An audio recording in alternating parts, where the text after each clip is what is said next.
سوال: شب معراج کی تاریخ رجب المرجب کی 27 اور 28 تاریخ روزے کی حقیقت کیا ہے؟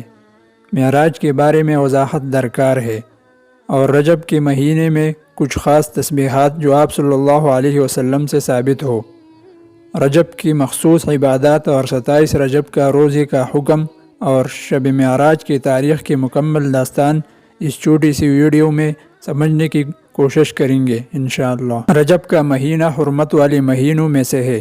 ان مہینوں میں عبادت کا ثواب زیادہ ہے، البتہ رجب کے مہینے میں تخصیص کے ساتھ کسی دن روزہ رکھنا یا کوئی مخصوص قسم کی تسبیحات صحیح احادیث سے ثابت نہیں ہے، لہذا 27 رجب کو تخصیص کے ساتھ روزہ رکھنے اور اس رات شب بیدار رہ کر مخصوص عبادات کرنے، مثلاً صلاۃ الرغائب یا دیگر مخصوص تسبیحات وغیرہ کا التزام درست نہیں ہے، اور اس کی جو فضیلت عوام میں مشہور ہے کہ اس روزے کا ثواب 1000 روزے کے برابر ہے، یہ ثابت نہیں ہے۔ اس لیے اس دن کے روزے کو زیادہ ثواب کا باعث یا اس دن کے روزے کے متعلق سنت ہونے کا اعتماد صحیح نہیں ہے۔ علماء اکرام نے اپنے تصانیف میں اس کی بہت تردید کی ہے۔ حافظ ابن حجر عسقلانی رحمہ اللہ نے اس موضوع پر مستقل کتاب لکھی ہے، جس میں انہوں نے رجب سے متعلق پائے جانے والے تمام ضعیف اور موضوع روایات پر محدثانہ کلام کرتے ہوئے سب کو باطل کر دیا ہے۔ حضرت مولانا رشید احمد گنگوہی رحمہ اللہ رجب کے مہینے میں تبارک اور 27 رجب کو روزہ رکھنے کے متعلق فرماتے ہیں، اس امر کا التزام نہ درست اور بدعت ہے۔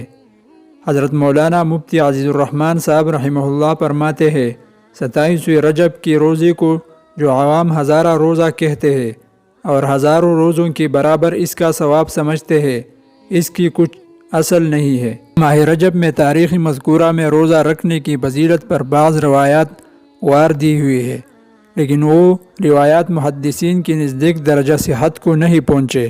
شیخ عبدالحق محدث دلوی رحمہ اللہ نے ما ثبت بالسنت میں ذکر کیا ہے، بعض بہت ضعیف ہے اور بعض موضوع من گڑت ہے۔ حضرت مولانا مفتی محمود حسن گنگوہی رحمہ اللہ علیہ ایک سوال کے جواب میں فرماتے ہیں، اس شب کے لیے خصوصی نوافل کا اہتمام کہیں ثابت نہیں، نہ کبھی حضور صلی اللہ علیہ وسلم نے کیا، نہ صحابہ اکرام رضی اللہ تعالی عنہم نے، نہ تابعین عظام رحمہ اللہ نے کیا۔ رجب کی 27 رات کے بارے میں اگرچہ مشہور ہے کہ یہ شب معراج ہے، لیکن یقینی طور پر نہیں کہا جا سکتا کہ یہ وہی رات ہے جس میں نبی اکرم صلی اللہ علیہ وسلم معراج پر تشریف لے گئے تھے، کیونکہ اس بارے میں روایات مختلف ہے۔